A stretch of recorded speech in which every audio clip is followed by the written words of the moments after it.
the Puff was like, yeah, like first he was amping him to get stopped. Then he was like, so when we gonna get the chance to, to kick it, like we could just hang out, nigga. We gotta kick it. This is Puff. Okay. He telling me we gotta kick it and shit. And he was like, why don't we like go shopping or some shit? I mean, like I pay for it. And I was like, so these artists, they're getting ass because that's their ritual. That's their rite of passage to get to the next level. They rape this. They rape this. Videotape it. Then when he in the meeting, they give him a shitty contract. They play the video of him getting fucked by like 3 niggas. Everybody in the music industry that you see that's... The internet is buzzing as fresh speculation, resurfaced clips, and bold commentary ignite new conversation across hip-hop culture. With 50 Cent weighing in and social media pulling Chris Brown and Diddy back into focus, what started as light industry chatter has evolved into a fast-moving public debate where power, reputation, and unresolved tensions collide. Fans are revisiting old crossroads, like Chris Brown once considering, then passing on, Bad Boy Records, turning what seemed like a simple, what if, into a pivotal moment that may have quietly shaped diverging paths. Whether it was just a missed opportunity or a turning point that changed everything, the discussion shows no signs of slowing down. We get into the office, so we do the performance, like we nervous, but we just do the shit, boom, all right. He said, yeah. I like this too. I don't like this light skinned nigga up here. This little nigga up here. I said, that's just melted in that goddamn office at 12. I said, look, I mean, and you're 12 years old. Yeah. But so I gotta ask. Yeah. Your partner was dark skinned? I mean, I gotta ask. Chris Brown's rise was never defined by rejection, but by relentless evolution. Inspired by Michael Jackson, whom he's long admired as a near-mythic influence, Chris pushed himself to reach an elite level of artistry. So when Diddy passed on signing him early on, it may have stung, but it didn't slow him down. Instead, he sharpened his sound, elevated his performance, and built his own lane. Years later, as a global star releasing new music like Breezy, that early moment resurfaced in a viral interview, whether by coincidence or quiet reflection. Either way, it underscores a simple truth. Sometimes a closed door isn't a loss. It's the push that sends you exactly where you're meant to be. Meek Mill and all these guys. So what is that all about? Because deep, bro. Diddy might be out of here, huh? I think Diddy's out of here. Meaning like jail? Jail would be crazy, but I think like career-wise. Canceled, officially, done? Yeah, I think it's over. I think there's a difference between being canceled and being a criminal. Yeah, it's a big difference, right? Because I don't know if R. Kelly got canceled. They keep canceling me for raping.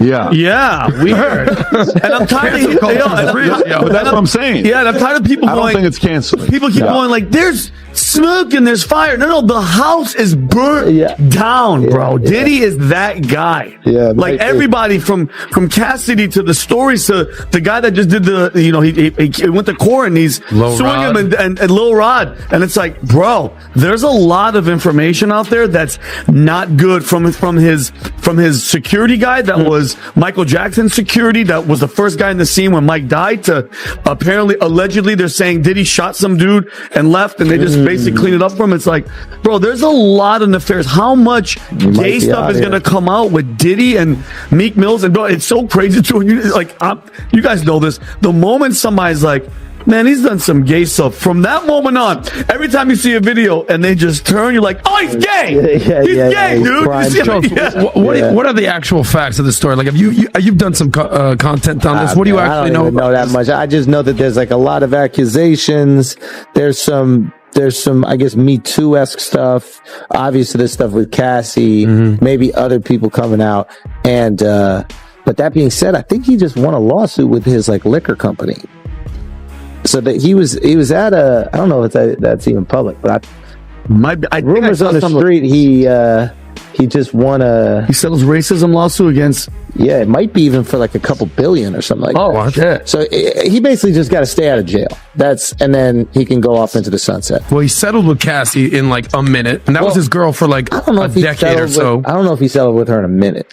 Like, in order for that information to hit the blogs, they're probably going back and forth for a while, and then he's not paying. And she's like, I'm talking. Well, I'm going to talk. And then they're like, no, you're not. Okay. And then she did, and now 30 million. Yeah. Just to be like, shh. Within 24 hours. Wow. She went public. Wow. Not even 24 hours. And then she came back and she said, we were able to settle things out, or I don't know what the words was she used, but you know, I'm all these other things that's going on with the guys and Meek Mill. Who called them out, by the way? Forget about Tate, but which rapper was it that went after, is it 50 that he has a problem? Who is the person that always goes after? Well, 50 is always going after. 50 is the man. But 50 is, and if you're on 50's bad side, bro, God bless you, man. May God protect you, because he is not letting that foot off your neck ever. Yeah, with Floyd, Ja Rule, Floyd Mayweather, he does not play games, bro. Also, one of the most charismatic dudes I've ever met. No shit. So 50's developing a documentary on Diddy allegations, vows to donate proceeds. Wow. Sexual assault. Can you call it? When is this? Dude, this guy's a troll. This guy, no, he is unstoppable, man. Yo. This guy. I remember when he was doing the stuff with Mayweather. It's like, here, you know, put the alphabet. I wanted to read a book. One page from a Harry Potter book. Yeah. He was like, I'll donate 500,000. And these are both New Yorkers. Were best friends, though. They were best friends too. Like, what really falling out? Like, that's his business, man. I'll let him explain that to you. But like, they were really close. So that's, I think, is it a public story or no? I don't know exactly. I don't know. I know he talked to me about something, but I'll let him share his business. Yeah, to me, there's a part about 50 that gives me a man's man vibe, bro. He is. You know, that's the vibe I get from him, and even the way he edifies Eminem. You just gotta love the way he edifies Eminem. You know, just a lot of respect. A loyal dude who really understands people from a young age, from a very young age, understood social dynamics. Like, he told me, he was like, yeah, when I was like 12 or 13, I was raised by like old heads, and I was just observing them. You don't get to talk a lot when you're with the old dudes. So you're just kind of watching the power dynamics, watch how things work. Man, he told me some crazy story. I don't know if I can share, but yeah, I don't think he would be upset. He told me some story about, like, you know, when he first got out of prison or something like that. Like, he had like a crew of guys, and you know, he went from being the dude, you know, on the block to potentially being lower now, because other dudes rise when you get locked up. But he still had his crew, so he was getting paid whatever he was getting paid to be part of the organization. The conversation around Diddy has intensified fast, with online speculation shifting into an uneasy spotlight driven by podcasts, social media voices, and high-profile commentators whose broad, sensational takes generate curiosity more than clarity. While none of these claims are verified, the internet's appetite for intrigue continues to push the narrative forward, turning scattered whispers into viral moments that dominate timelines. As the noise grows louder, attention drifts away from facts and toward the sheer speed at which digital rumors shape perception, influence discussion, and redefine a story long before the truth has a chance to emerge. 50 is out here not liking it. There is a fucking reason. He's not just waking up going, to hell with this guy. Yeah. Like, well, you saw that. You know what I mean? And by the way, and you saw the interview where they were interviewing 50, and he's like, it's a podcast, and he's like, this dude during a podcast with 50, and Diddy was like, yeah, daddy, let's go shopping. And he's like, what the fuck are you talking about? I'm not gonna let another man take me shopping. What are you fucking talking about? And like, he just doesn't play these games. He just is upfront and honest, and he doesn't play. But that's a really good point. 50 don't like you, man. I'm looking into it. Yeah, exactly. I'm looking into it. Is this it? Is this when he said that? Yeah. I looked at him like, what you just said? Let me move, man, before I do something. You're gonna make me mess up the wedding. Oh, that's a nice gesture. Let me get out. No, dude, you take me. That's what a guy says to a girl. I asked 50 about that. And he said you did the same thing to him. You asked him to take him shopping. Yeah. I thought he needed some clothes. He told me to take. Yeah, no, we're good. We're good. That's a good response. Schultz, you know, someone that made a cameo in that video right there was your guy, Charlamagne. I know you've done a ton of content with him. I think you guys did some content recently when you asked him about the Diddy allegations. Yeah. How'd that conversation go with Charlamagne? What are your thoughts on him? Oh, I mean, Charlamagne's the GOAT, man. Charlamagne is the motherfucking GOAT. We've been doing Brilliant Idiots, a podcast, for over like 10 years now, maybe 11, 12, I don't even know. But yeah, he's just the man. He's just the man. To be able to like maintain, you know, being at the top is hard. And to maintain your spot at the top for over a decade. Oh no, even longer. I forget exactly how long Breakfast Club's been doing. And people don't even realize, like, growing up in New York, when we were growing up, it was Hot 97 was man. This is all everybody listened to. So he comes in, some guy from fucking South Carolina comes in and goes on the competing network that's not even competing. It would be like, what is the minor league team for the Yankees, the one that plays in Staten Island or whatever? Nobody even knows. There's a team there's like the AAA team, whatever. It would be if that team ends up replacing the Scranton Wilkes-Barre Rail Raiders, Riders, some shit. Who knows? Whatever. Like, that's literally how much of a leap they made. It was, and now Hot 97 is obsolete. Straight up. And I mean, you look at like what's the fact that you guys don't even know it. Like, this was the fucking radio. Hot 97 every day. That's my word. Come on, bro. Yeah. Who was it? Who was the? Everybody and their mother was on Flex, Angie Martinez, Star and Buck Wild. I mean, it was just. And they would have like Jay-Z. Everybody would go in there, promote, talk, crap, drive with that whole beef. It was insane. It was unbelievable. And the music that they played was absolutely ridiculous. Yeah. They played all the hot stuff. So if you like this clip and you want to watch another one, click right here. And if you want to watch the entire podcast, click right here. Let's see what we doing. Goddamn. My outfit look like goddamn. You know another nigga that's fit like this. Watch change color when I lift my wrist. This is Motel 6, keep on them lights. Take a picture on the day, fuck her that night. She got a boyfriend, like bye, nigga, bye. I'm like, cool, I'm trying to be the side.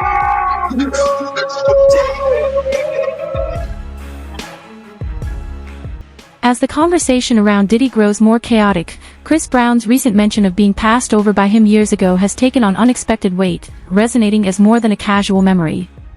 With Diddy now under intense scrutiny and Brown experiencing renewed momentum in his career, the timing feels striking, sparking debate over whether it reflects a meaningful crossroads or simply sharp storytelling. Some see it as poetic timing that highlights shifting influence, while others view it as Brown quietly letting events unfold while subtly reaffirming his place. Either way, it underscores how fluid celebrity narratives can be in an industry where timing shapes perception, power constantly shifts, and clarity often arrives long after the headlines have already taken hold. At play. We still here. We still doing it. Let's keep it going, brother. Happy to be here. Hey, I had to bring you back, man. The people love you, man. So, it's only right to bring you back. But I want to get right into it, right? Why do you think Diddy haven't been indicted yet? Listen here, bro. It's a term in the legal field that you could indict a ham sandwich.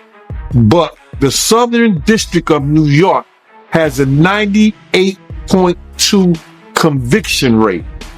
All right. For those who don't know, if you got 100 people, only 1.28 or something like that, 1.8. Only 1.8 has won against them.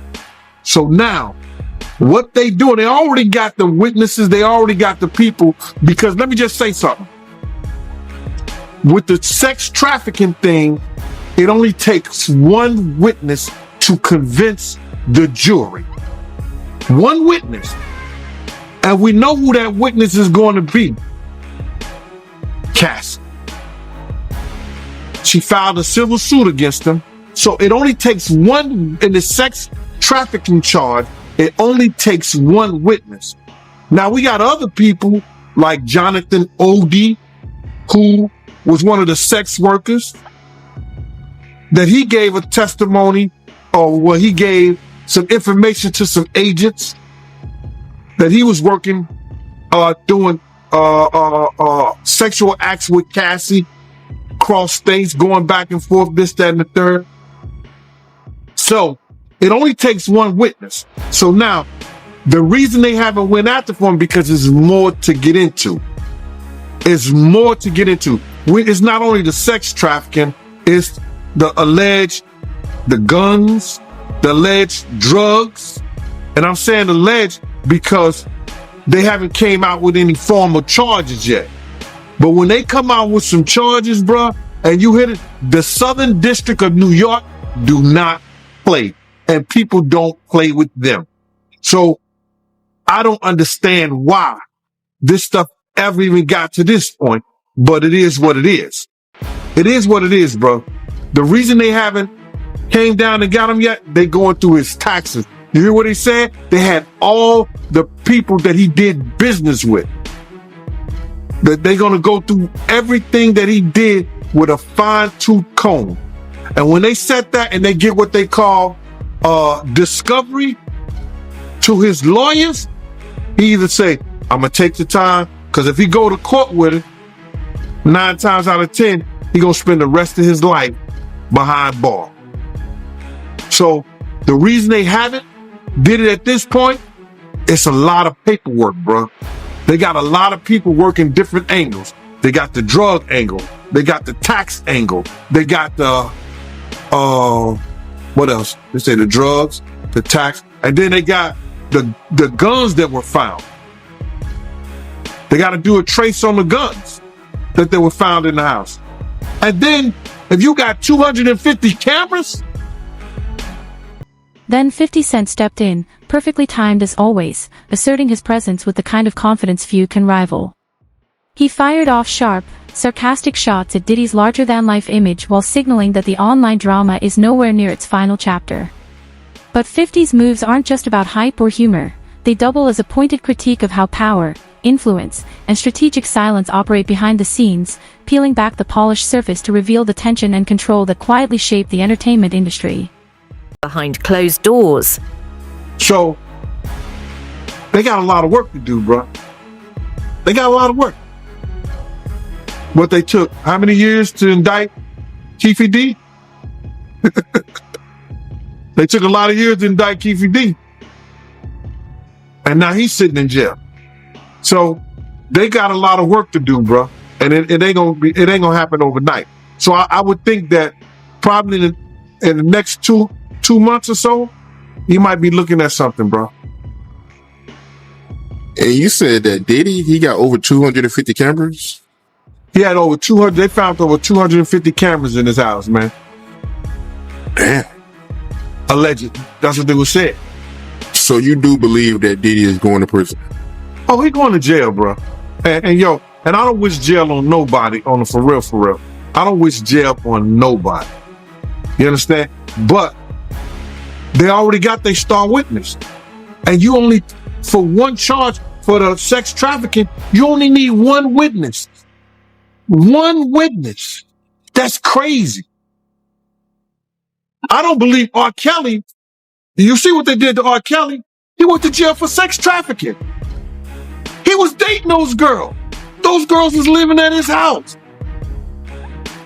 Those girls was going back and forth with him willfully.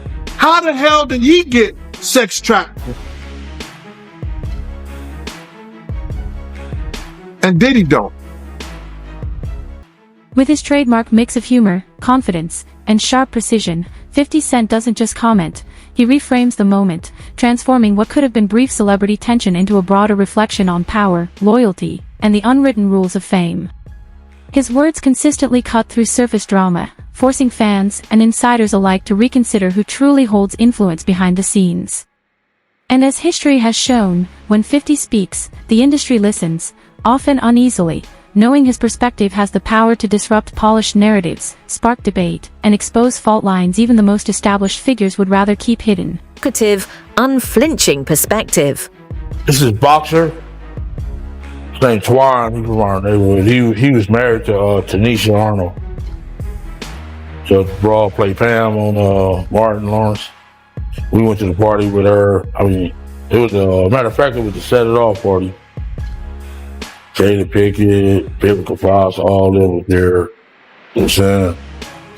It was just seemed like Puff and Tupac was like a couple, seemed like to me. It was just a lot of weird shit going on, you know what I'm saying? The Fives ain't there. I guess that's what Tupac was talking about, the Illuminati and shit. It's like Biblical Fox was with this big gay man. He was 6'9". They called him, his name 6'9". He had the red hair with big old booty and shit. Nobody was gay no more. What the fuck is going on here? It's just a lot of weird shit, dude. You know what I'm saying? It ain't right. You know what I'm saying? I guess that's what Tupac, I guess he wanted to get up out of the Illuminati or something. But I seen her there. Matter of fact, MC Light pulled off with Tanisha Arnold. You know what I'm saying? In her brand new 560. Black one. Yeah, that shit weird, dude. Yeah, that's some weird ass shit going on, you know? Yeah. And what was Tupac doing at the party, yo? Him and Puff was there together. They was there, you know what I'm saying? That's why I don't know how they fucking fell out or nothing like that. They was road dogs, you know what I'm saying? They even got pictures of him. He got on that blue sweater with the turtleneck. Him and him hugged up like this with the black hat. Have you ever seen that picture? Nah, I don't recall, but I'm pretty sure I came across it. Yeah. That picture there, they was at that party that day. Yeah, it's just like a bunch of weird shit. That whole fucking, that shit weird, dude. Yeah, bunch of, it ain't right. You know what I'm saying? I'm not no gay basher or nothing. I mean, none of that shit. That shit ain't right. You know what I'm saying? That whole party was weird out. Yeah, it was Jada Pickett. But You saying the whole party was weird. What did you see at the party that made it weird? I mean, I'm confused. I guess it was Illuminati. It was just weird. I know I wouldn't want to be part of no shit like that. You know what I'm saying? You know, I'm from the old school, dude, and that shit wasn't really tolerated with my generation. You know what I'm saying? Yeah, hate crime, yes, but it's more tolerated these days and nothing like that. It's more, you know what I'm saying, more open now, you know what I'm saying? But back then it was kind of fishy, you know what I'm saying? Still kind of fishy, you know, but it's more, you know, out there now. The incident y'all had with Warren G and Kid Frost. Tell me about that, my man. Okay, Kid Frost had gave a party at the House of Blues. One of our big homeboys wanted to go with us. Saying, What's unfolding between Diddy, Chris Brown, and the ever-provocative presence of 50 Cent now feels larger than routine celebrity buzz. It's shaping up as a rare moment of reckoning within the entertainment industry itself. Long-standing power dynamics that once stayed buried are being challenged in the open, as Diddy's previously untouchable image faces intensified scrutiny from both the public and insiders. In contrast, Chris Brown's focused and strategic resurgence reflects an artist adapting sharply to a shifting cultural landscape. At the same time, 50 Cent continues to pour fuel on the conversation, positioning himself as an unfiltered disruptor willing to say what others won't, ensuring the narrative keeps moving forward and remains impossible to ignore. Conversations are live and impossible to ignore. I'm sorry, I'm a little upset about it, because Al B. Shore just came out of his coma, and I've been talking to Al, and we've been texting back and forth, and I'm just glad that he's alive to text. Oh, definitely. Yeah. But when you think about Kim, I was thinking to myself the other day, Uptown Records started with 5 people. Andre Harrell, Al B. Shore, Heavy D, and Puffy. And Kim was the longest working employee because she was there from the very beginning. She was Andre's personal assistant. Kim's dead. Heavy D is dead. Andre Harrell is dead. The only 2 left are Puffy and Al almost died. Isn't that interesting? That is interesting. Heavy D was found dead, face down in the heart attack. Andre Harrell, heart attack. Kim died from pneumonia, but there's the first coroner's report that said that she died. It was ruled a homicide, and they found toxins in her body to prove that she had been poisoned. You know, they have poisons that create heart attack and pneumonia-like symptoms. And then right after that, Al had a meeting, and I was going to meet up with him because we were in Vegas, and then the next thing you know, you want to know what they all had in common, though? the survivors and the late of Uptown Records, they were all writing tell-all books. Andre was writing a book right before he died. Heavy D was working on a book before he died. Kim Porter was working on a book before she died. And Al B. Sure was working on the documentary of his life. And then he goes into a coma. Has Puffy ever been in a coma? Has anything happened to him? He must be the luckiest motherfucker, because it seems like everybody that worked at Uptown Records from the very beginning. Come on. Just him. I guess Al disappointed. At the same time, 50 Cent has emerged as a bold, unapologetic voice, fully embracing the role of disruptor in an industry where silence and careful wording are often the norm. As fresh discussions surface and long-held narratives are pulled apart, many are left questioning whether this moment marks a real shift in cultural awareness or simply another intense chapter in entertainment's ongoing power struggle. What's clear is that the quiet has been shattered, the balance has been disturbed, and the conversation can't be rolled back. Now the spotlight is on, and the world is watching more closely than ever.